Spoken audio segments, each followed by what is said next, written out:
कोणी एकी भुलली नाही, कोणी एकी भुलली नाही, विकिता गोरस घ्या म्हणे हरी, विखिला डोळा पंचला म्हणी, कोची वदनी उच्चारी, आपुलियाचा विसर भोळा, गोविंद कळा तुझे, देखिला डोळा पंचला म्हणी, कोची वदनी उच्चारी, तुका म्हणे हसी जन नाही कान ते ठाया, तुका म्हणे हसी जन नाही कान ते ठाया, देखिला डोळा बैसला म्हणी, तोची वदनी उच्चारी, पांडुरंगा करू प्रथम पांडुरंगा करू प्रथम गणेश चरणा संताची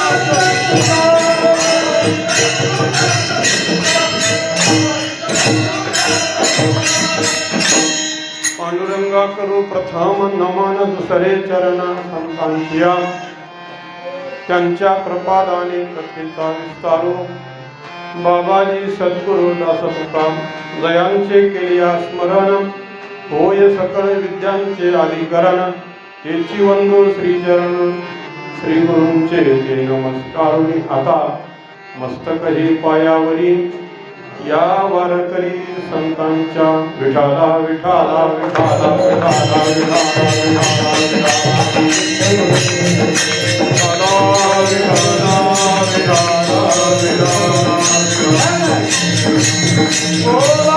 पुंडलिक वरदे हरी विठ्ठल, श्री ज्ञानदेव विठाला विठाला विठाला विठाला शांताकारं भुजगशयनं पद्मनाभं सुरेशं, भगवान श्री पंढरीश परमात्मा अनंत कोटी ब्रह्मांड नायक यांच्या चरणी नतमस्तक होऊन सेवेला प्रारंभ. पुरुषोत्तम मास त्याला बरीच नाव आहेत आपल्या संस्कृतीमध्ये. समाज व्यवस्था चालवण्यासाठी म्हणून पंचांगानं 2 वर्ष सांगितलेली आहेत. त्यातलं एक आहे सूर्यवर्ष किंवा सौर वर्ष आणि दुसरं आहे चंद्रवर्ष. सूर्यवर्ष हे 165 दिवसाचा 365 दिवसाचा सूर्यवर्ष. एका वर्षाचे दिवस किती? 365. कोणाला काही शंका असेल केल्यावर बोला.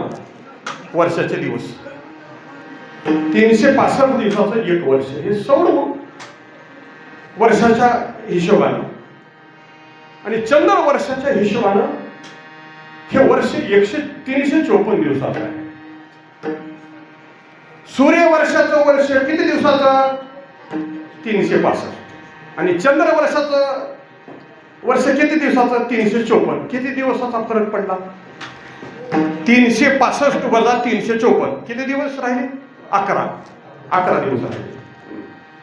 आणि हे 11 दिवस समाविष्ट करण्यासाठी आणि ह्या वर्षाचा सूर्यवर्षाचा आणि चंद्र वर्षाचा ताळमेळ घालण्यासाठी पंचांगाने एक नवीन महिना सुरू घातला.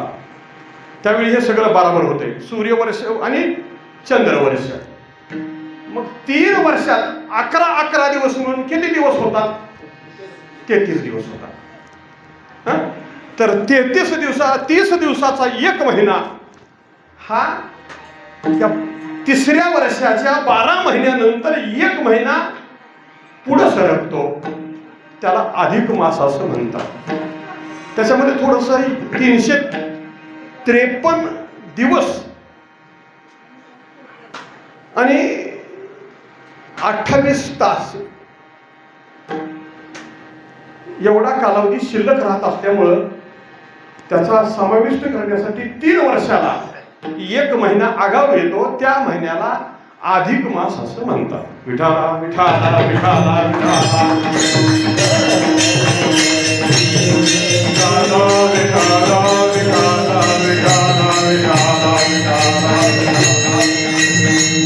आपल्या या सगळ्या मराठी महिन्याचा विचार जर केला तर प्रत्येक महिन्याला दैवत आहे. पुरुषोत्तम महात्मे, पुरुषोत्तम मासाचं महात्मे त्याच्यामध्ये वर्णन केलेलं. प्रत्येक महिन्याला एक दैवत आहे. तर 12 महिन्याला 12 दैवत झाली आणि ही 13वा महिना आला त्याला कुठं देव आहे? आणि बगर देवाचं काहीच बरं दिसत नाही. बगर देवाचं बारसं बरं दिसत नाही. बगर देवाचं लगीन बरं दिसत नाही. बगर देवाचं कोणतंच कार्य बरं दिसत नाही. बगर देवाचं जर एखाद्याचा अंत्यविधी असला तर तो सुद्धा बरा वाटत नाही, देव नसला तर, होय ना? म्हणून तरी रामनाम सत्य आहे. सगळ्या ठिकाणी देव लागतो. पण हा 13वा महिना जो आहे, अधिक महिना, ह्या महिन्यामध्ये दैवत कुठलं नसल्यामुळे ह्या महिन्यात कुठलंच महत्वाचं कार्य कोणी करणार आहे. त्याच्यामध्ये अशी कथा आहे की हा महिना भगवान विष्णूकडे गेला. काय म्हणले, देवा आम्हाला निर्माण करून उपयोग काय झाला? होय, माझ्या महिन्याच्या कालावधीमध्ये कोणी लगीन करीत नाही, कोणी वास्तुशांती करीत नाही, कुठलंच महत्वाचं काम माझ्या दिवशी करत नाही. मी लई नाराज आहे देवा, मला तयार करून तुम्ही काही चांगलं केलं नाही. जगात जेवढे तयार केले तेवढे सगळे कामाचे तयार केले. एकटा बिनकामाचा कोण तयार केला असला तर फक्त म्या. कोण म्हणताय? तो 13वा महिना. मग भगवान विष्णू म्हणाले, तुम्ही तशी काय काळजी करू नका, आता तुमच्यामध्ये मीच येऊन बसतो म्हणजे. म्हणून भगवान विष्णूने त्या अधिक मासामध्ये स्वतः प्रवेश घेतला आणि म्हणून या महिन्याला एक नाव आहे पुरुषोत्तम मास. विठाला विठाला विठाला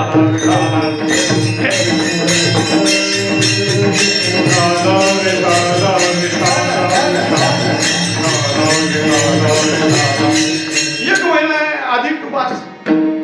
एक नाव आहे अधिक मास, दुसरं नाव आहे पुरुषोत्तम मास, आणि अजून एक नाव आहे धोंड्याचा महिना. मग तुम्ही माझ्यामध्ये येऊन तुम्ही काय विशेष करणार? त्यांनी म्हणजे मी अशी व्यवस्था करतो की प्रत्येक माणसानं धोंडे घातले पाहिजे.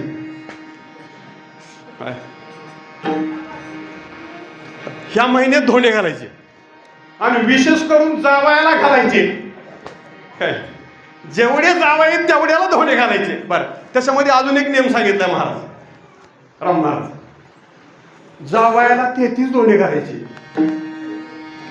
फरक किती दिवसाचा आहे?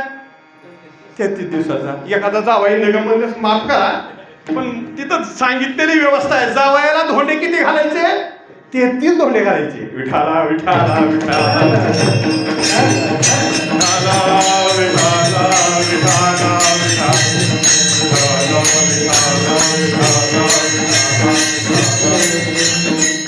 देवा तुम्ही हे सगळं व्यवस्थित केलं म्हणजे सगळे सोयीदारी येतील, धोंडे खाऊन जातील, जावयाला बी धोंडे घालतील, धोंड्याबरोबर एक अंगठी बी घालतील. आता पंतप्रधानांनी घेऊ नका म्हणून सांगितले. आता सध्या लय महागलंय, जर स्वस्त होऊ तर थांबा म्हणले पंतप्रधान सध्या. पण जावयाला सगळी व्यवस्था कराल. पण खरं विचार केला तर बाकीच्या महिन्यामध्ये सगळा गजबज असतो नाही, सगळं भजन कीर्तन सगळं चालतंय रुबाबात.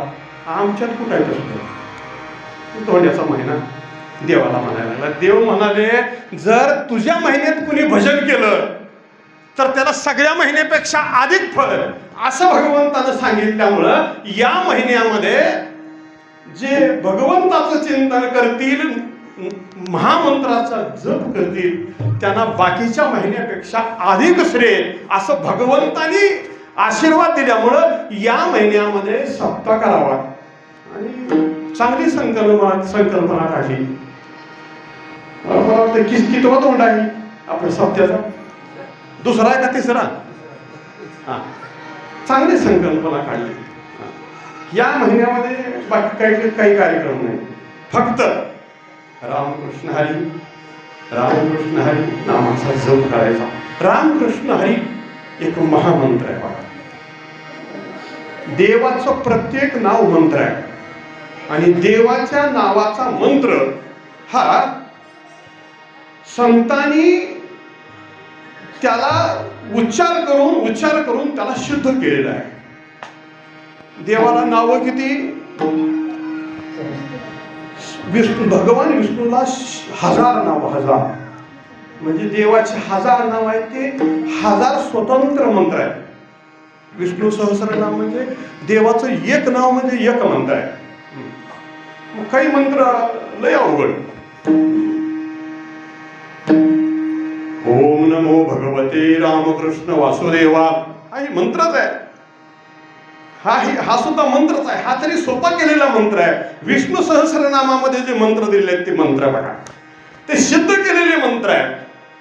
आणि प्रत्यक्ष भीष्माचार्यांनी धर्मराजाला बोलत असताना शेवटी जो उपदेश केला धर्मराजाला, भीष्माचार्यांनी शरपंजरावर पडले होते त्यावेळी, भीष्म पहुडे शरपंजरी याज्ञवल्क्या दोघी नारी, नाथमाराम देतात वशिष्ठ पुरोहित तत्व करी, भीष्म पहुडे शरपंजरी याज्ञवल्क्या दोघी नारी, प्रारब्धा करी वर्तत विठाला विठाला विठाला विठाला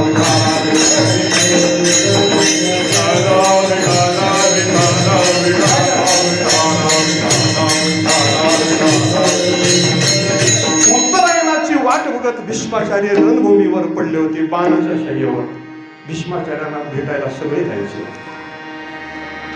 एक दिवस भगवान श्रीकृष्ण गेले आणि भगवान श्रीकृष्ण गेल्यानंतर भगवान श्रीकृष्णाला आणि भीष्माचा दोघांचा संवाद झाला. त्यावेळी भगवान श्रीकृष्णाने भीष्माचार्याने विचारलं की पितामह, तुमची अत्यंत जिव्हाळ्याची अशी कोणती मागणी असली तर मला सांगा.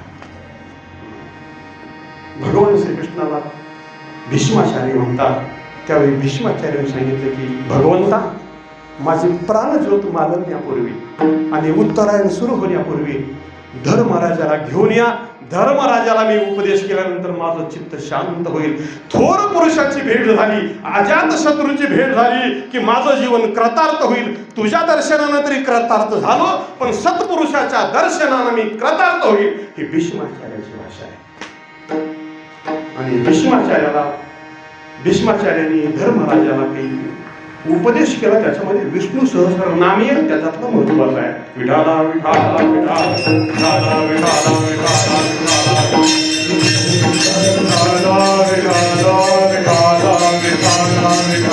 विठाला भीष्माचार्यांनी उपदेश केला. ते विष्णू सहस्रनाम 1000 नाव आहेत भगवंताची, पण सगळी नावं अवघड आहेत. आम्हाला सामान्याला उच्चार करता येत नाही, पण संतांनी तीच मंत्र आपल्या मराठी भाषेशी, देवनागरी भाषेशी संबंधित अशी मंत्र स्वतः उच्चार केला, जप केला आणि ती मंत्र सिद्ध केली.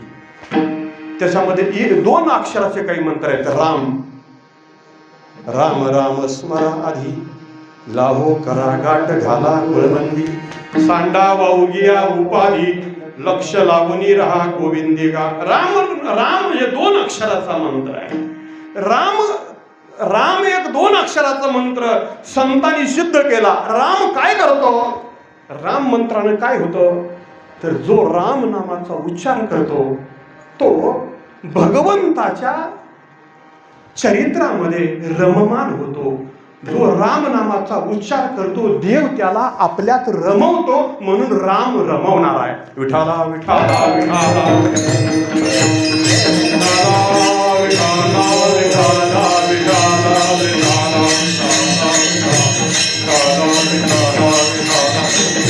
काही ठिकाणी 4 अक्षराचे मंत्र सांगितले की राम अवताराचाही त्याच्यामध्ये समावेश आहे आणि कृष्ण अवताराचाही समावेश आहे. भगवंताचे तसे 10 अवतार, पण या 2 अवताराचा एक पूर्ण अवतार, एक पूर्णतम अवतार याचा समावेश असलेली 4 अक्षराचे मंत्र आहे रामकृष्ण. रामकृष्ण नामे हे दोन्ही साजे रामकृष्ण नामे हे दोन्ही साजे रामकृष्ण नामे हे दोन्ही साजे रामकृष्ण नामे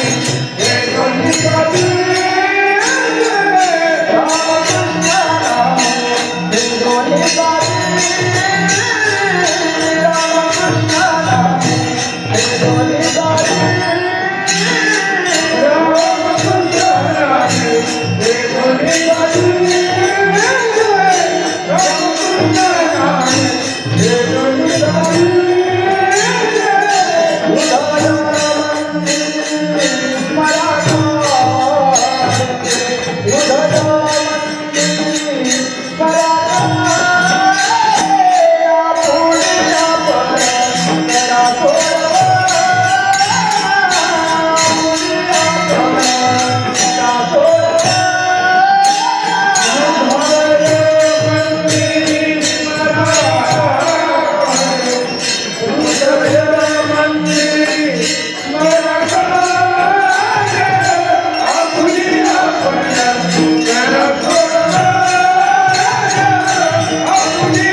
रामकृष्ण नामे हे दोन्ही साजे हृदय मंदिरी स्मराकारे रामकृष्ण नामाचा उच्चार करावा.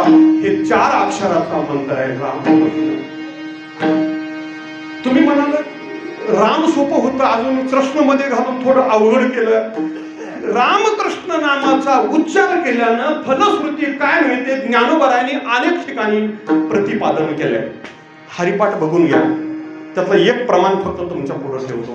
रामकृष्ण उच्चार अनंत राशी तप पापाचे कळप पळती पुढे. आपल्याकडून कळत न कळत अनेक प्रकारचे दोष घडले असतील, पाप झाला असेल, नकळत पाप झाला असेल, कळून पाप झाला असेल, या दोन्ही पापाचा नायनाट नष्ट करण्याची शक्ती रामकृष्ण या 4 अक्षराच्या मंत्रात आहे. पापाचे कळप पळती पुढे. रामकृष्ण नाम हे 4 अक्षराचा मंत्र आहे. आमच्या दोषाचं निवारण करणारा आहे, म्हणून रामकृष्ण या नामाचा उच्चार मंत्राचा उच्चार करावा. तुम्ही म्हणाल राम रमवतो, कृष्ण काय करतो? तर कृष्ण हे करतो की ज्याच्या चित्तात रामकृष्ण या मंत्राचा सारखं दीप तेवत आहे, त्याला आपल्याकडे ओढून घेतो. ओढून घेणे म्हणजे आकर्षित करणे. कृष्ण हा आकर्षित करतो, राम हा रमवतो आणि कृष्ण हा आकर्षित करतो. म्हणून रामकृष्ण मंत्राचा उच्चार करावा. विठाला विठाला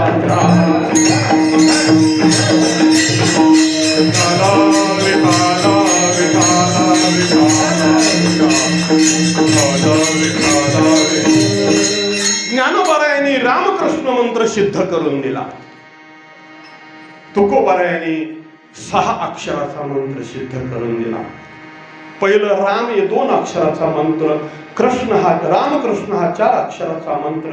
जगद्गुरु तुकाराम महाराजांनी रामकृष्ण हरी हा रामकृष्ण हरी रामकृष्ण हरी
अक्षराचा मंत्र आहे.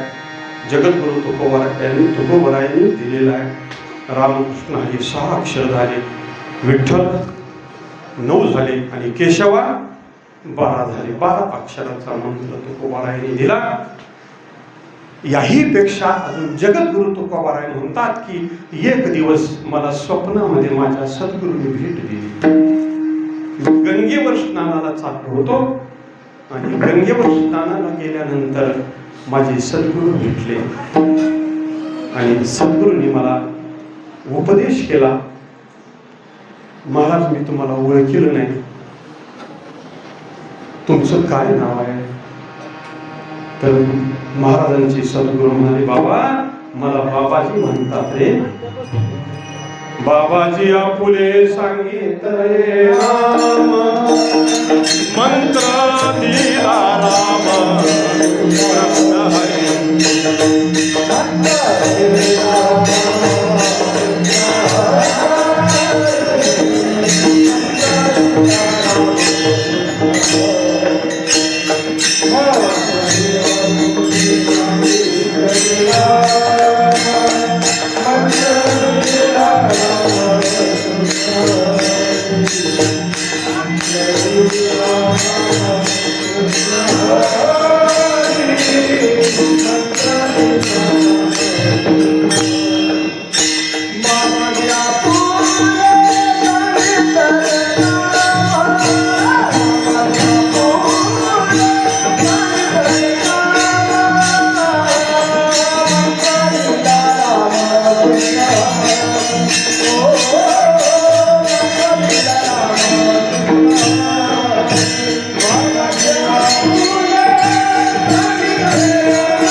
बाबाजी आपुले सांगितले नाम, मंत्र दिला राम कृष्ण हरी. महाराज, तुम्ही 6 अक्षराचा मंत्र दिला, याची फलश्रुती काय? बाबाजी सद्गुरू म्हणाले, तुकोबा, रामकृष्ण नामानं अनेक जन्मातली पाप जळून जातात, पाप जळून जातात. पण त्याच्यामध्ये जर हरी या भगवंताच्या लीला विग्रहाचा समावेश केला तर भगवान संसाराची सगळी बंधनं तोडून आपल्या चरणाजवळ जागा देतात. हे रामकृष्ण हरी या मंत्राचा फलश्रुती आहे. बाबाजी सद्गुरू जगद्गुरु तुकोबरायांना सांगतात, देवाच्या कुठल्याही मंत्राचा जप केला तर निश्चिंत उद्धार होतो, पण रामकृष्ण हरी नामाचा उच्चार का करावा? तर जगद्गुरु तुकाराम महाराजांसारख्या महापुरुषांना त्यांच्या सद्गुरूंनी रामकृष्ण हरी नामाचा मंत्र दिला. हा रामकृष्ण हरी नाम मंत्र जगद्गुरु तुकोबरायांनी आयुष्यभर जपला आणि मोठ्या माणसाने जपलेली मंत्र न राहता ते महामंत्र होत असतात. जगद्गुरु तुकाराम महाराजांनी रामकृष्ण हरी नामाचा उच्चार करून त्या मंत्र महामंत्र जपला आणि त्या मंत्राचा आपण जप करावा. कारण संतांनी अगोदर अनुभवलं, अगोदर केलं आणि मग जगाला सांगितलं. आधी केले मगच सांगितले. आणि मोठ्या माणसाच्याकडे बघून चालत जावं.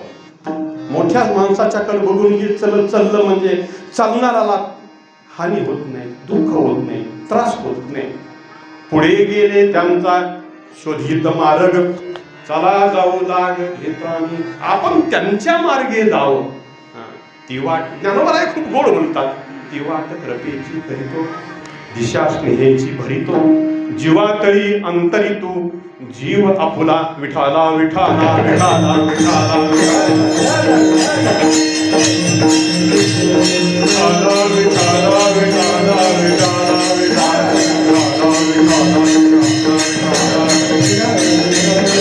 रामकृष्ण हरी नाम या नाम महामंत्राचा इथं 5 दिवस अहोरात्र जप झाला.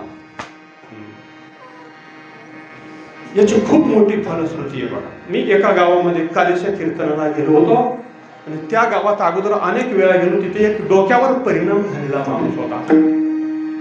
ते हरे हुर्रे असं ओरडायचं हमेशा. आणि तिथं रामकृष्ण हरी नामाचा 7 दिवसाचा सप्ताह झाला आणि त्या येड्या माणसानं रोज रामकृष्ण हरी ऐकल्यामुळं तो काय म्हणू लागला, रस्त्याने ओरडताना सुद्धा रामकृष्ण हरी रामकृष्ण हरी असं म्हणून ओरडू लागला. म्हणजे त्याचं ज्याच्या बुद्धीवर विपरीत परिणाम झालाय त्याची सुद्धा बुद्धी इथं आणण्याचं काम हे रामकृष्ण हरी मंत्र म्हणतो.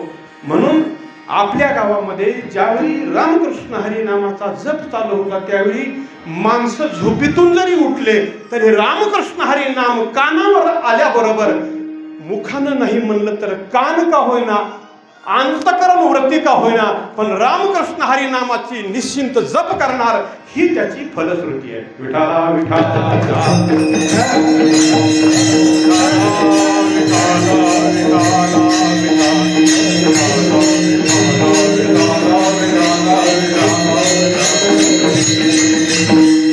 अजून एक उदाहरण सांगतो. ही आत्मस्तुती म्हणून बोलत नाही पण घडलेली घटना आहे.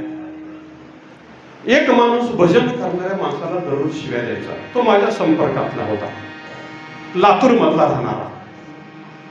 भजन करणाऱ्या माणसाला त्या माणसानं कधीच नीट बोललं नाही आणि भजन करणाराची हमेशा निंदा करावी असं त्याचं जीवन झालं.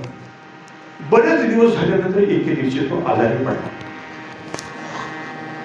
आजारी पडल्यानंतर 4-5 दिवस दवाखान्यामध्ये गेले आणि माझ्याकडे येणं जाणं असल्यामुळे त्यांचा मुलगा आला आणि म्हणाला, महाराज आमचे वडील खूप आजारी आहेत पण त्यांना रक्त लावायचे पण रक्त मिळत नाही. भगवान महाराज रक्त मिळत नाही, काय करू? अरे काय अडचण काय? ब्लड बँकेत जा. अरे ब्लड बँकेत गेलं तरी त्या गटाचं रक्त मिळत नाही. अशा गटाचं कुणी माणूस आहे का असं शोधतोय मी.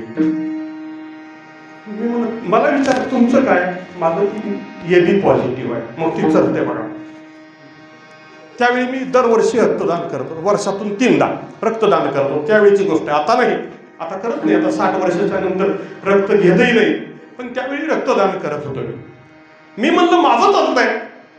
मग लय बरोबर तुम्ही आला होता. गेलो जो त्या माणसाला माझ्याकडून रक्त घेतलं आणि लावलं.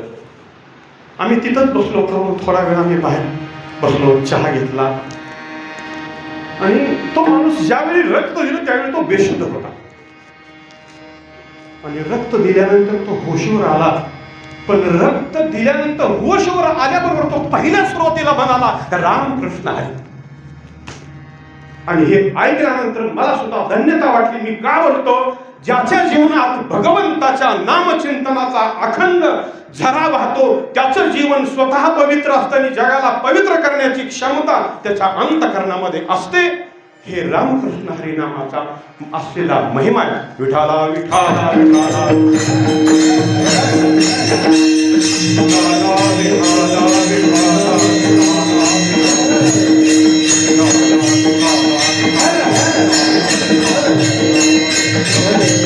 जगामध्ये अनेक प्रकारची पाप सांगितलं, त्याच्यामध्ये खतेलं नावाचं पाप आहे. त्या पापाची निवृत्ती सुद्धा रामकृष्ण हरी नामाच्या जपानं होते. म्हणून रामकृष्ण हरी जप करावा. भागवतामध्ये एक ठिकाणी असं वर्णन आलंय की इंद्रदेवानं त्या वत्रासुराला मारलं आणि मग एके दिवशी वशिष्ठ इंद्रदेवाचे गुरु बृहस्पती त्यानं बोलावून घेतलं आणि विचारलं, महाराज वत्रासुराला मारलं पण वत्रासुर ब्राह्मण होता. वत्रासुर हा जातीनं जन्मानं ब्राह्मण होता. रावण हे राक्षस कुळातला होता. नाथ महाराजांनी शिक्का मारला त्याच्यावर. राक्षस कुळीचा रावण तो जातीने शुद्ध ब्राह्मण. रावण हा राक्षस कुळातला होता पण जातीनं शुद्ध ब्राह्मण होता. ब्रह्मदेवाचा पंत होता. हे जसं असावं तसं तो वत्रासुर हा राक्षस होता पण तो जातीनं ब्राह्मण होता. आता तुम्ही म्हणाल एकीकडून राक्षस बी सांगायला दुसरीकडं ब्राह्मणाचं बी सांगायला हे कसं काय दोन्ही एका ठिकाणी की जरा लय गोताड आहे. कीर्तन सुटल्यावर विचारलं तर बरं होईल. विठाला विठाला विठाला विठाला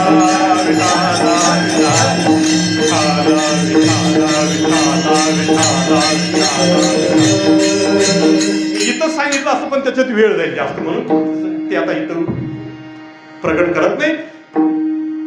ते ब्राह्मण मारल्याचं पाप लागलं म्हणून बृहस्पती गुरुला इंद्रदेवाने विचारलं काय करू. त्यांनी म्हणाले अश्वमेध नावाचं यज्ञ. मग इंद्रदेवानं खूप मोठा अश्वमेध यज्ञ केला. त्यांच्यापेक्षा मोठा अश्वमेध पुन्हा पांडवांनी केला. प्रभू रामचंद्रांनी अश्वमेध यज्ञ केला. पण इंद्रदेवानं अश्वमेध यज्ञ केला कशासाठी केला तर ब्राह्मण मारल्यानंतर ब्रह्महत्येचं जे पाप लागलंय त्याच्यातून निवृत्त होण्यासाठी केला. आणि इंद्रदेवाचा अश्वमेध यज्ञ संपन्न झाला आणि ज्या दिवशी शेवटची आहुती टाकली त्यावेळी त्या ब्रह्मवृंदाने टाकलेला तो मंत्राचा प्रभाव होता. त्यानं ती ब्रह्महत्या मूर्त रूप प्रगट करून तयार समोर उभं राहिली आणि म्हणाली की तुम्ही यज्ञ करून मला हाकलून देताय पण राहू कुठं. जगात सगळ्याला राहायला जागा आहे पण आम्ही कुठं राहावं. होय सज्जनाला कोणी बी जागा देते पण दुर्जनाला कोणी जागा देते का नाही. दारुड्याला बी आपल्या पोरीची सोयरी करायची असतं तर पोरग कसलं पाहिजे. होय दारुडे जमते का नाही. नाही पोरग दारू पिणारा नसावं. म्हणजे सगळ्यांना काय पाहिजे चांगलं पाहिजे. मग ब्रह्महत्या म्हणते सगळ्या चांगली जागा सगळ्यांनी गुंतवली आम्ही कुठं राहू मला कुठं जागा आहे. नाथ महाराजांनी भारी वर्णन केलंय. मी त्याचं सविस्तर सांगेन पण ब्रह्महत्या हात जोडून उभी राहिली आणि म्हणाली कुठं राहू. तर तिथं 4 ठिकाण सांगितले. 4 त्यातले 3 ठिकाण टेम्पररी म्हणजे तात्पुरते आणि 4थं ठिकाण कायम राहायचं. असे 4 ठिकाण सांगितले. कोणते कोणते. पहिलं ठिकाण सांगितलं पहिला पाऊस पडल्याबरोबर नदी वाहून येत जाते आणि त्याच्यावर सगळी लेंडवळं वाहतात आणि ज्यावेळी ती सगळी घाण वाहते तिथं तो राहायचं हे पहिलं ठिकाण. विठाला विठाला विठाला विठाला विठाला विठाला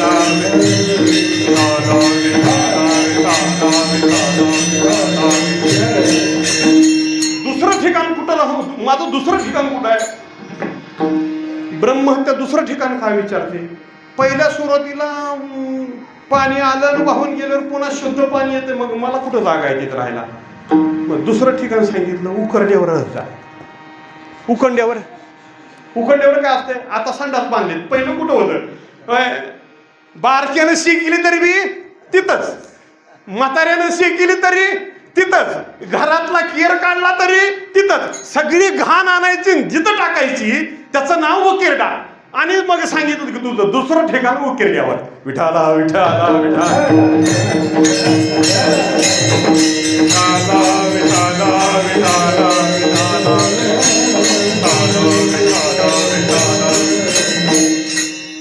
ब्रह्महत्या विचारते की जर समजा त्यानं उकरडा उकरून शेतात खत घातला आणि मग आता कुठं राहू. मग तिसरं ठिकाण सांगितलं. माफ करा नाथ महाराज असं बोलतात रजस्वला स्त्रीच्या 3 दिवस तिच्याजवळ राहण्यासाठी म्हणून तिसरं ठिकाण सांगितलं. तिसरं ठिकाण 3 दिवस तिथं राहता येईल. मग पुन्हा 4थ्या दिवशी कुठं जाऊ तर ब्रह्महत्येला सांगितलं तुला कायमच राहण्यासाठी एक जागा आहे जी माणसं कधीच देवाचं नाव घेत नाहीत त्याच्या बोकांडीवर बस. विठाला विठाला विठाला विठाला विठाला.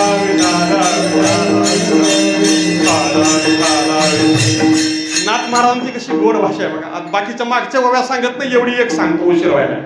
नाथ महाराज असं म्हणाले 4थी वस्ती पापिष्ठाचे ठाई जे का विनमुख नामे पाही नरदेहा येऊनी भुलली विषयी अखंड वस्ती तेथे तुझी. विठाला विठाला विठाला विठाला विठाला विठाला विठाला विठाला.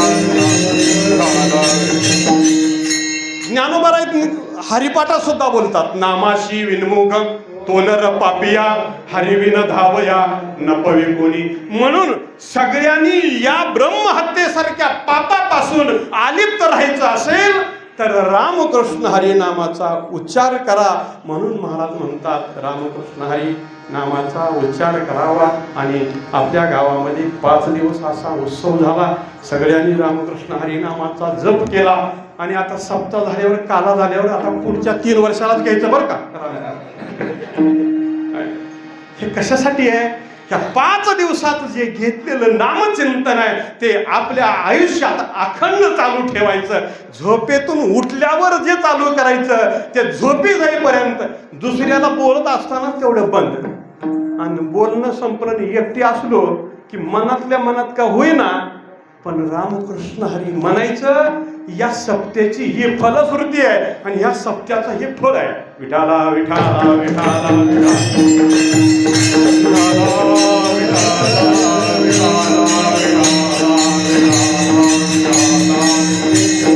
अशा या सप्ताहामध्ये सर्वांनी अगदी झोकून देऊन आम्ही पहिल्या दिवशी जाहीर केलं होतं की भजनातले त्यांनी रामकृष्ण हरी जपाला या.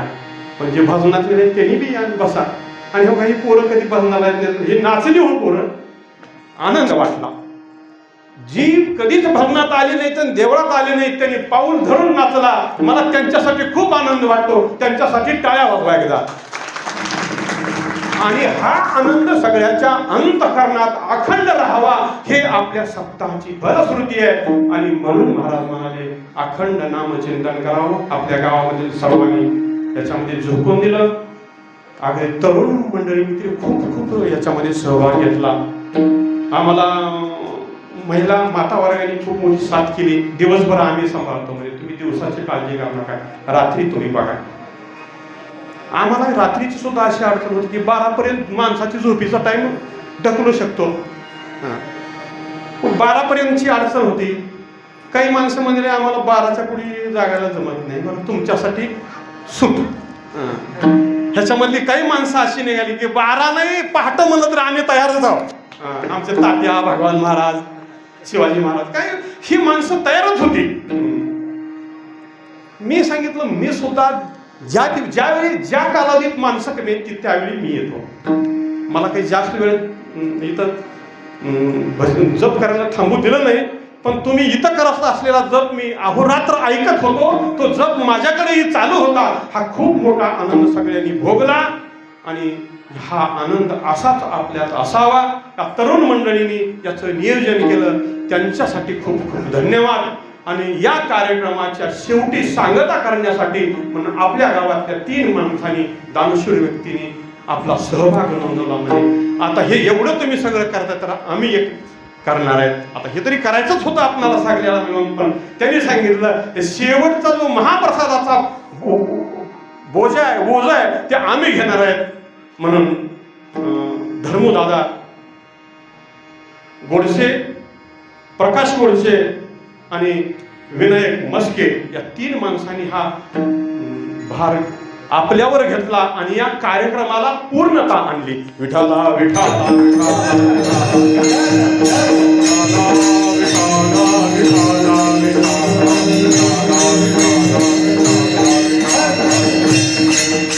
असा हा अतिशय खेळीमेळीनं आनंदात चालत असलेला कार्यक्रम आज सेवेसाठी घेतलेला अभंग जगद्गुरू तुकोबारायांचा गवळण या रूपकातलाय. तुम्ही म्हणताला आत्ता सुरू केले म्हणल्यावर आता कसं काय काळजी करू नका. कालीचं कीर्तन मी काय घरात जाता या भव्याचं चिंतन अनेक वेळा मी केलेलं आहे, पुन्हा करेन. मी फक्त एकच मुद्दा तुमच्याबरोबर ठेवतो की हा आपल्यात चालू असलेला हरिभजनाचा जो आनंद आहे तो आनंद कसा वाढेल याच्याकडे सर्वांनी विशेष लक्ष द्या, विशेष झोकून द्या. मी तरी असं म्हणेन की आपला वार्षिक सप्ताह होतो तो खूप मोठा झाला. 4 वर्ष झालं खूप मोठा होतोय सप्ताह. पण त्या सप्त्याला गौण म्हणायचं नाही, मला त्याला कमी म्हणायचं नाही. पण त्या सप्ताहामध्ये सगळे कार्यक्रम होते. पण या सप्ताहामध्ये एक कीर्तन कायम चालू होतं. जे रामकृष्ण हरी नामाचा जप आहे ते एक कीर्तन आहे. त्याला नाम संकीर्तन असं म्हणतात. भगवंताचं गुणकीर्तन देवाच्या गुणाचं वर्णन करणं ते कीर्तन आहे. अभंगाचं निरूपण करणं तेही कीर्तन आहे. आणि देवाच्या नामाचा जप करणं हे सुद्धा कीर्तन आहे. तुकाराम महाराजांनी तरी शिक्का मारून बोलले, प्रमाणित करून बोलले, नाम संकीर्तन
जळतील पापे जन्मांतर सगळ्यात सोपं साधन.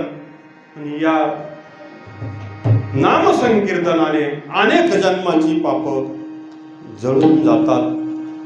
तृणाग्नी मिळे समरस झाले तैसे नामे केले जपता हरी. आपल्या रोजच्या पाठातलं प्रमाण आहे की देवाच्या नाम संकीर्तनामध्ये ही शक्ती आहे. आणि अंगची शक्ती आहे, पुन्हा आणलेली नाही. आमच्याकडे शक्ती असते ती थोडे दिवसासाठी असते. देवाकडे जी शक्ती आहे त्याहीपेक्षा काही पटीनं अधिक शक्ती देवाच्या नामात आहे. तुझ्या नामाचा महिमा तुझं नकळे मेघ श्यामा.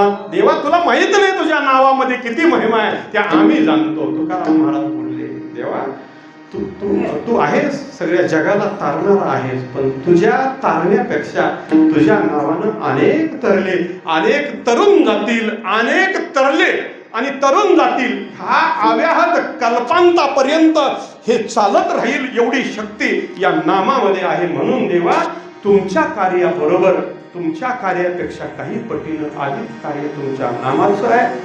महाराज देवाशी बोलतात की नाम अतिशय गोड आहे.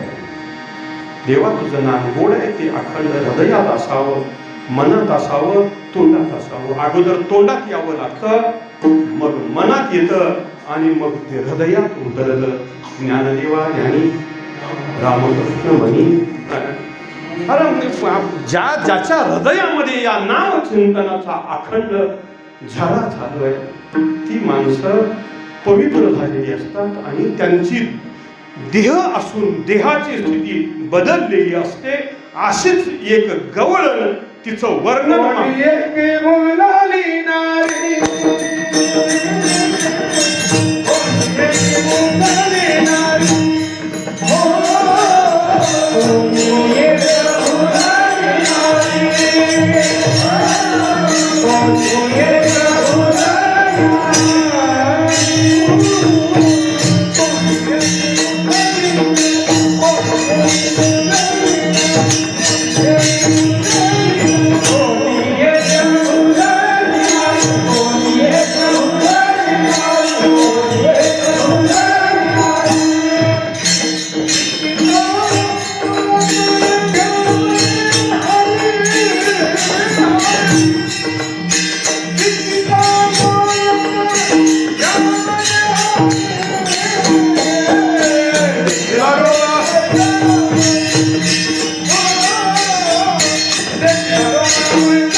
वर्णन करताना अगदी तळागाळातल्या त्याचं नाव घेतात आणि पार ब्रह्मदेवापर्यंत बी वर्णन करताना त्याचं नाव घेतात. पण इथं नाव घेतलं नाही, मोहगम सांगितलं, सर्वनाम व्यक्त करतात. कोणी तर आहे एक आहे, कोणीतरी एक आहे आणि ती नारी आहे आणि तिचं वर्णन करतात. ती आहे नारी, आहे स्त्री. कुठं राहणारी आहे? गोकुळात राहणारी. गोकुळ एक गाव आहे. गोकुळ एक गाव आहे. जसं भारताच्या नकाशावर साखर एक गाव आहे का नाही, तसं गोकुळ एक गाव आहे. गाव कशाला म्हणतात? जिथं पहिल्याच्या काळामध्ये येस असायची, येशी मधून मध्ये जायचं आहे का नाही, त्याला ज्याला चौकडून तटबंदी मध्ये, येशीतून मध्ये जायचं आणि मध्ये गेल्यानंतर सगळी घरं. एवढ्याला गाव म्हणत नाहीत, घर असल्यावर गाव म्हणत नाही, त्या घरात माणसं राहावी लागतात है ना. ज्या गावामध्ये जिथं अनेक घर आहेत, असा घराचा समुच्चय आहे आणि त्या प्रत्येक घरात माणसं राहतात. माझं बोलणं कळालं का? जिथं माणसं राहतात त्याला गाव म्हणा, त्याला घर म्हणा. जिथं माणसं राहतात त्याला घर म्हणा आणि अशा अनेक घर आहेत त्याला गाव म्हणा. तसं गोकुळ एक गाव आहे आणि त्या गावामध्ये माणसं राहत होती. त्याच्यामध्ये 2 विभाग होते, काही पुरुष होते आणि काही स्त्रिया होत्या. पुरुषांचं वर्णन करताना नर असं वर्णन केलंय महाराजांनी आणि स्त्रियांचं वर्णन करताना नारी असं वर्णन केलंय. बाई म्हणता आलं नसतं का तुकाराम महाराज नाही म्हणाले तसं, नाथ महाराजांना म्हणता आलं पण नाही म्हणले तसं. ती नारी होती असं म्हणाले. मी हमेशा म्हणत असतो, नारी कुणाला म्हणावं? जिची चित्तवृत्ती भगवंताकडे केंद्रित झाली आहे, भगवंताशी कायम अनुसंधान आहे आणि देवाचं तिच्याशी अनुसंधान आहे, तिला नारी असं म्हणायचं. बाई आहे आणि तिचं अनुसंधान भगवंताशी जोडलेलं आहे, तिला नारी म्हणा. गडी आहे, पुरुष आहे आणि त्याचं अनुसंधान भगवंताशी जोडलेलं आहे, तो नर म्हणा. एक नारी एक नर. तुम्ही म्हणाल मग आमच्यातलं कोण? तुमच्यातलं नारी नव्ह आणि तुमच्यातला नर नव्ह, नुसती बाई आणि नुसता गडी. विठाला विठाला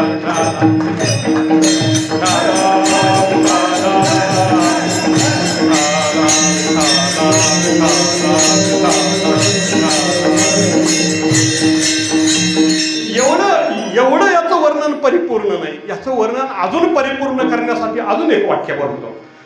जे अखंड नामचिंतन करतात पण भगवंतानी त्यांच्यावर कृपा केली आहे, देव त्यांना माझं म्हणताय. आम्ही भजन करतो पण देव आम्हाला माझं म्हणतंय का नाही कुणाला माहिती. माझं कधी म्हणत असतं आपलं भजन आवडतं त्यावेळी. त्याच्यासाठी एक उदाहरण नाथ महाराजांनी एक उदाहरण दिले भागवतामध्ये. आपल्याकडे हमेशा सगळ्यांचा अनुभवाचा आहे. आता गायी कोणाकडे राहिल्या नाही तर म्हशी सगळ्याकडे आहे की नाही म्हशी. आणि ती म्हशीला गुचिड असते, गुचिड. नाथ महाराजांनी लिहिलंय बरं, म्हशीला गुचिड असते महाराज. आणि त्या गोचडाला म्हैस लय आवडते, त्याच्यामुळे तिला सोडून जाऊच वाटत नाही. कुठून? म्हशीपासून.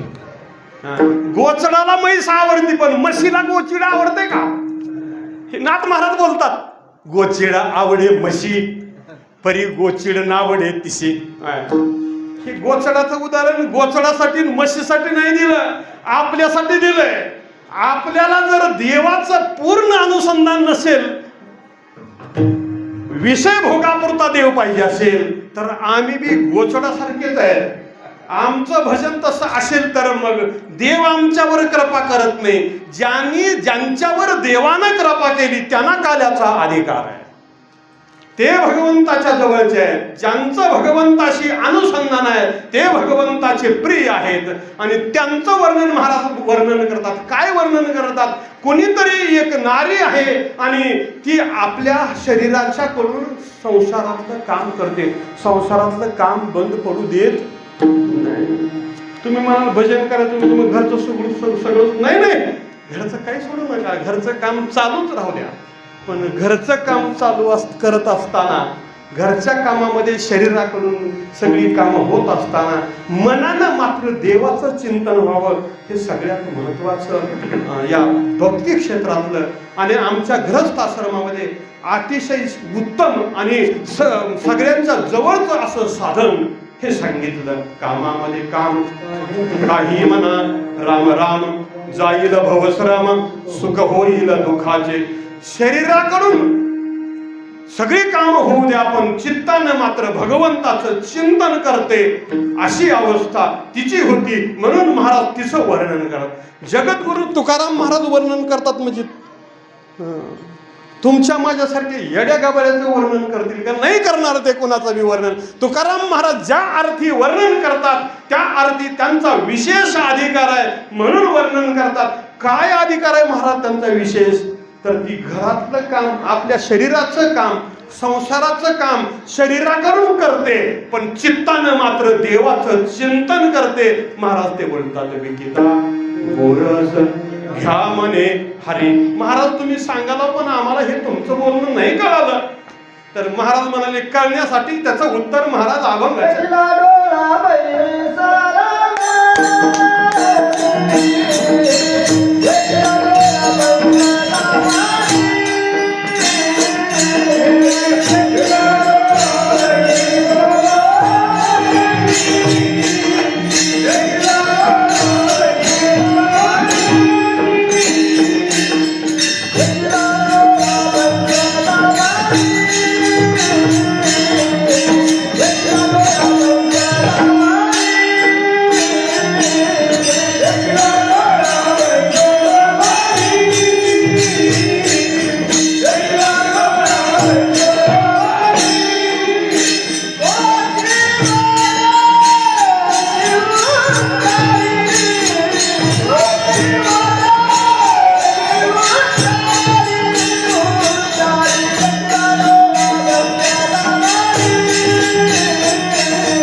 देहाला डोळे नावाचे एक इंद्रिय भगवंतानं दिलेलं आहे. त्या डोळे नावाच्या इंद्रियानं भगवंताचं रूप बघितलं. रूप बघण्याची शक्ती किंवा रूप बघण्याचं कार्य डोळ्याजवळ आहे. रूप चांगलं आहे, काळं आहे का गोरं आहे, सुंदर आहे का कुरूप आहे, हे डोळ्याला कळतं. रूपाचा सुजानु डोळा, ज्ञानोबर आहे भागवत ज्ञानेश्वरीमध्ये बोलतात, रूपाचा सुजानु डोळा ओढवू एकाय परिमळा. रूप कळतं, ते डोळ्याला कळतं. ज्ञानोबर आहे देवाचं रूप वर्णन करताना डोळ्याचा अन्वय संबंध अनेक ठिकाणी व्यक्त करतात. आपण मंगलाचरणामध्ये रोज म्हणतो, रूप पाहता लोचनी. लोचनी म्हणजे डोळे. डोळ्यानं देवाचं रूप बघितलं. रूप बघण्याचं काम डोळे करतात. त्या गोपीनं आपल्या डोळ्यानं देव बघितला आणि बघितल्याबरोबर तिच्या मनावर त्या देवाच्या स्वरूपाचा प्रभाव असा पडला की देव ज्यानी ज्यानी डोळ्यानं बघितला त्या भगवंतामध्ये अशी एक शक्ती होती. त्या भगवंताच्या शक्तीला दैवी माया असं म्हणतात. त्या दैवी मायेनं देवानं एकदा आवरण घातलं की हरिभक्त असेल तर देवाच्या चरणाशी लुब्ध व्हायचा. लुब्धली नादी लागली समाधी. लुब्धली नादी लागली समाधी मूलजन नर नारी लोकारे मूलजन नर नारी लोकारे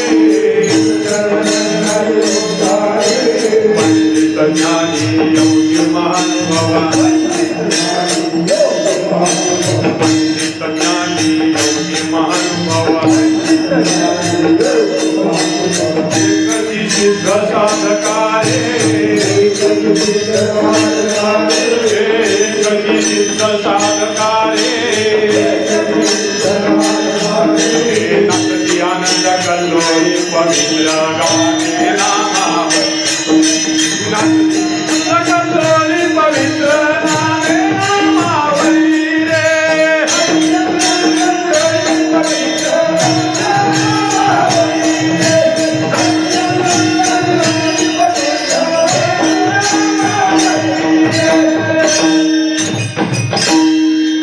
लुब्धली नाही लागली समाधी एकदा भगवंताच्या भजनाच्या नादामध्ये लुब्ध झाला की त्याला समाधी लागते सामान्याला लागते पंडिताला लागते ज्ञानाला लागते महानुभावाला लागते सगळ्यांना त्याची समाधी लागते खेडिया नावाचं प्रकरण आहे ते बघून घ्या महाराजांनी खूप त्याच्यामध्ये गोड वर्णन केलंय मी कशासाठी तुमच्या पुढे हे प्रतिपादन केलं की भगवंतानं पाहिल्याबरोबर भगवान ज्यांना पाहतो त्यांना आपल्याकडे त्यांचं मन ओढून घेतो हे भगवंताचं मुख्य वैशिष्ट्य आहे पाहिलिया वेद लावी बैसे जीवी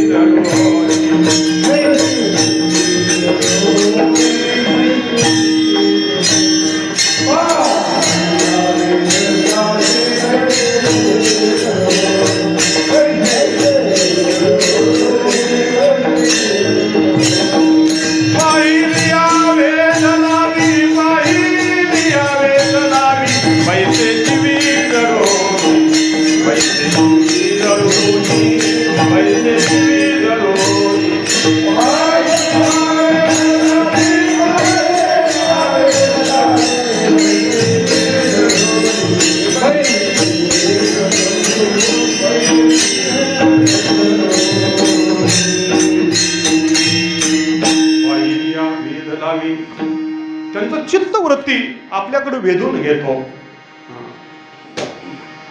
चित्त चोरीले नंदाच्या नंदने तुका म्हणे येणे गरुड ध्वजे भगवंतानं चित्तवृत्ती वेधून घेतली आपल्याकडं त्यामुळं स्वतःच्या देहाचं भान राहिलं नाही देहभाव विवर्जित झाल्या देव पाहिल्यानंतर दूध विकायला गेलेली तूप विकायला गेलेली लोणी विकायला गेलेली ती गवळण म्हणते विकिता गोरस घ्या म्हणे हरी देखिला डोळा बैसला मनी तोची वदनी उच्चारी देव पाहिला तेच मुखानं म्हणते हरी घ्या गोविंद घ्या दामोदर घ्या आणि मग आता दूध विकायला आली लोणी विकायला आली आणि मग गोविंद घ्या म्हणल्यानंतर संसारातली माणसं बाजारातली माणसं कौतुक करत असतील का तव तव हसती मथुरेच्या मथुरेतल्या हसायच्या लोक हसायचे आणि लोक हसू लागली असं का झालं तर महाराज म्हणतात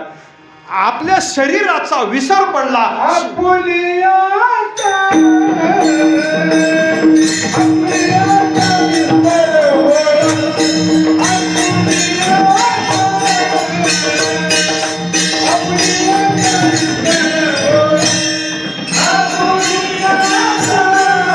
पाहुणी एकापर्यंत सगळं कापू अरे बरोबर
विसरले, शरीराच्या संबंधानं आपले आहेत त्यांना पण विसरले.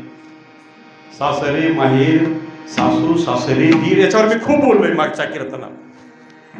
देखती भ्रतार हरीच्या रूपे, बोलती चालती देखती ऐकती, सर्वत्र श्रीपती त्यांची दृष्टी. कशाचा परिणाम आहे? गोविंद कळा कौतुके, भगवंताने कृपा केली म्हणून देहभाव विवर्जित झाल्या. आणि एक लक्षात घ्या, संसारात किती बी मिळालं तर देवाची कृपा झाली असं कधी समजत जाऊ नये. जर संसारामध्ये असलेल्या सुखदुःखाच्या आलिप्त होऊन जर भगवंताच्या चरणाजवळ आपलं चित्त स्थिर राहून लागलं तर समजावं आता देवानं कृपा केली आहे. नाहीतर लय संसारातलं जमलं म्हणून देवाची कृपा झाली असं कधी मानायचं नसतं बरं. मग ते प्रारब्धाचा भाग आहे, तुमच्या पुण्याचा भाग आहे. कुण्या महाराजाकडून, कुण्या देवाकडून, कुण्या महाराजानं हात ठेवल्यावर लय जमतंय संसाराचं असं कोणी मानत असेल तर तो भ्रम आहे. मानत जावा की देवाची कृपा व्हावी. आणि कधी झाली असं समजावं तर आम्हाला संसार कडू वाटायला लागला आणि देव गोड वाटायला लागला तर समजावं की आता देवाची कृपा झाली. विषय विषयाचा पडी पाडू, नाथ महाराज कसं बोलतात बघा, विषय विषयाचा पडी पाडू, गोड परमार्थ लागे कडू, कडू विषय तो गोडू जीवाशी झाला. विषय कडू असलेले गोड वाटायला लागले आणि परमार्थ गोड असलेला कडू वाटायला लागला. मग आम्ही अजून संसारातच आहे असं समजावं. तुका म्हणे कडू वाटतो प्रपंच, रोकडे रोमांच कंठ लाखे. ही एक भक्तीच्या क्षेत्रातली सर्वोत्तम अवस्था आहे. ती अवस्था त्या गोपीला प्राप्त झाली. म्हणून महाराज म्हणाले, आपुलियाचा विसर भोळा गोविंद कला कौतुके, देखिला डोळा बैसला मनी, तो जीवदनी उच्चारे विठोपार कुमारे. पार कुमारे, पार कुमारे, पार कुमारे.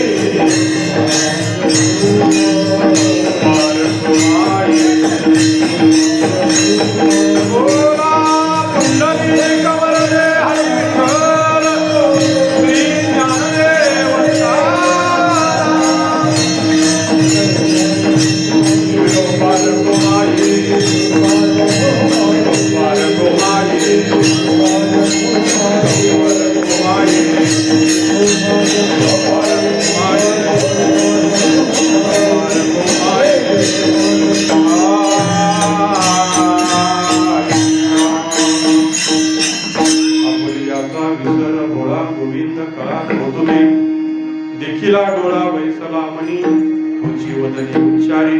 भगवंताची कृपा ज्याच्यावर होते त्याला त्याचा अधिकार आहे. आणि त्या गवळणीवर, त्या गोपीवर भगवंताची कृपा झाली होती. म्हणून भगवान तिचं वर्णन, जगद्गुरु तुकोबाराय तिचं वर्णन करतात.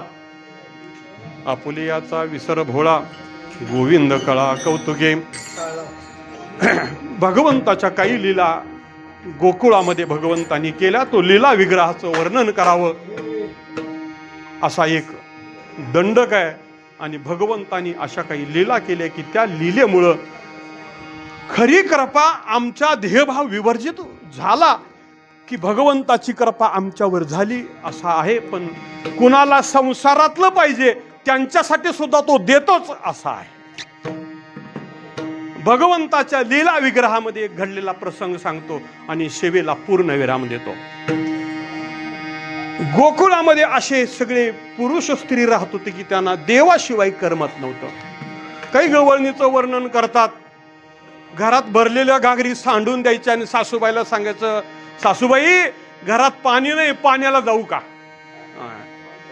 महाराजांनी वर्णन केलंय ते. भरेला उलंडूनी रेता करी घट, मिस पानियाचे गोविंदाची चट, चाले झडझडा. दमानं चलते का नाही, झडझड जाते. असं जाणारी गवळ नाही, तिचंही वर्णन केलंय. पण एक विशेष आहे की ज्यांना संसारच पाहिजे त्यांना संसारही देव देतो. हे भगवंताचं ब्रीद आहे. जे जया पाहिजे ते आहे रे. आणि भगवंताचं आणखी एक लक्षण आहे बघा, भगवान हा आसक्त नाही, कशातच आसक्त नाही म्हणून देव मोठा आहे. संत ही का मोठे आहेत? ते आसक्त नाही म्हणून. आता वेळ राहिला नाही, पण उगाच जाता जाता एक वाक्यात बोलतो. मथुरेत जन्मतो पण मथुरेत अडकत नाही, गोकुळला जातो. गोकुळात अनेक प्रकारच्या लीला केल्या, अनेक राक्षसांना मारलं होय, आणि गोकुळातूनच जाऊन कंस मामाचा वध केला. पुतना मावशीला मारलं. पहिला पराक्रम भगवंताचा पुतना मावशीला. ती मावशी कशी झाली? ती मावशी काय देवकीची सख्खी बहीण होती का? त्याचा एक वेगळा इतिहास आहे. आता वेळ संपलाय, कशाला त्याला हात घालू. होय, म्हणजे पुतना मावशीला मारलं. हे सगळ्या भगवंतांनी लीला केल्या, गोकुळामध्ये केलेल्या लीला आहेत या सगळ्या. आणि या सगळ्या लीला भगवंतांनी गोकुळामध्ये केल्या. आणि त्या गोकुळामध्ये भगवान अनेक लीला विग्रह केला. त्या गोकुळामध्ये एक बाई दररोज फळं विकायला यायची. आणि गोकुळ म्हणजे त्या गोकुळाचा राजा नंद महाराज, सगळी श्रीमंत माणसं. जसं रामराज्याचं वर्णन केलं का नाही, झाले राम राज्य काय उने आमासी, धरणी धरी पिके गाई ओळल्या म्हैसी, राम वेळोवेळा आम्ही गाऊली. हे जसं रामराज्याचं वर्णन केलंय तसं गोकुळाचंही वर्णन आहे. देव गोकुळात आल्यानंतर भगवंतानी सगळ्यावर कृपा केल्यावर काय झाला? पहिला परिणाम असा झाला की गोकुळात कोणीच कुणाची निंदा करत नव्हतं. आता महाराष्ट्रात देशात हुडकून बघा, गावात असं एकतरी गाव आहे का की कोणी कोणाची निंदा करत नाही? पण भगवंतानी गोकुळावर अशी कृपा केली होती की गोकुळात कुणीच कुणाची निंदा करत नव्हतं, कुणीच कुणाचा द्वेष करत नव्हतं, कुणीच कुणाचा दोष काढत नव्हतं. सगळ्यांचा विषय होता देव. आणि त्या गावामध्ये एक बाई फळं विकायला यायची. त्या गोकुळातल्या लोकांचं बघितलं म्हणजे, वैभव बघितलं म्हणजे तिला बी वाटायचं माझं कवा एवढं बरं होईल. आणि लोकांचं चांगलं घर बघितल्यावर, आपलं कोपट असल्यावर माणसाला वाटतच असतंय कवा चांगलं घर बांधलं, आपल्याला जमलं का नाही जन्मात कवा तरी. ज्ञानोबराय म्हणाले तसं करून बाबा, आपल्या आपल्या मोडक्या कोपटात नीट राहत जावं. लोकाची देखोनी धवळा रे, का मोडावी आपुली तनारे. अनेक दृष्टांत दिले ज्ञानोबराय. ती बाई रोज यायची आणि रोज फळं विकायची. पण त्या गोकुळातल्या लोकांच्या घरी असलेलं धनधान्य, तिथलं दुभत, तिथल्या लोकांची ती एकमेकाच्या मध्ये मिसळण्याची वृत्ती बघून तिला वाटायचं की मला कधी मिळेल. पण तिला वाटायचं की हे सगळं मिळायला आधी पैसे असावे लागतात. पण तिच्या व्यापारात असं काही जमून येत नव्हतं. आणि एक दिवस फिरत फिरत भगवंताच्या घरी, नंदराजाच्या घरी आली. भगवान यशोदामाईच्या मांडीवर बसले होते आणि त्यांनी बघितलं. आता देव आहे, देवाला इच्छा होत असते का बरं? पण देवाला इच्छा झाली फळं खायची. आणि यशोदाईच्या मांडीवर उठले आणि इकडं तिकडं बघू लागले. त्यावेळी बी मला वाटतंय घरातलं धान्य नेऊन द्यायचं आणि मग काय आणायचं त्यात. ती व्यवस्था तर आपल्याकडं आता पस्तर होती की. मी सुद्धा घरातलं चिपटाभर नेऊन दुकानात नेऊन दिले आणि तिथून साखर आणलेली आहे. म्हणजे घरातला माल द्यायचा आणि तिथल्या वस्तू आणायच्या, ही व्यवस्था त्यावेळी होती.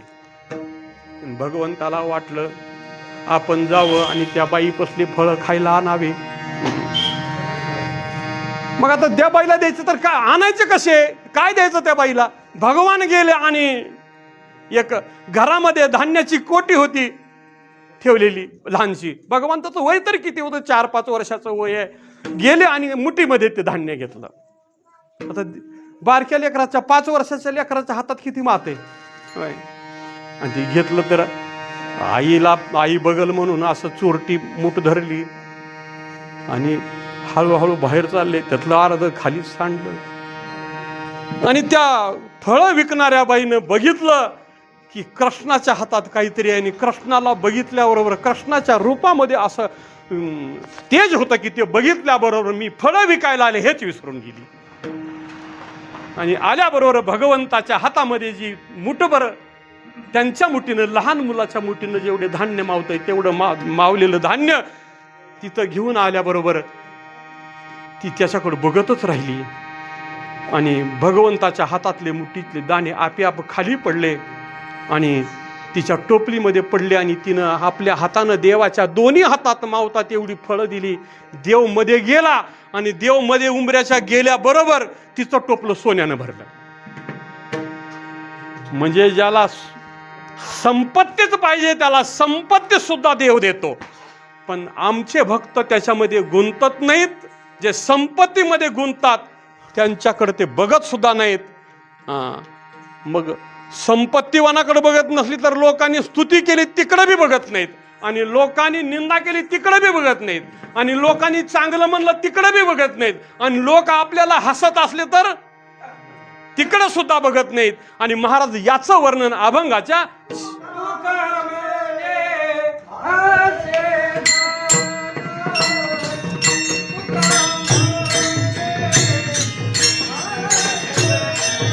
दादाचं सत्कार करायचं म्हणजे पोरवाले शाल हार आणले. पुणे दादा आपल्या ते आता किती वर्ष पूर्ण झाले? 95. 95.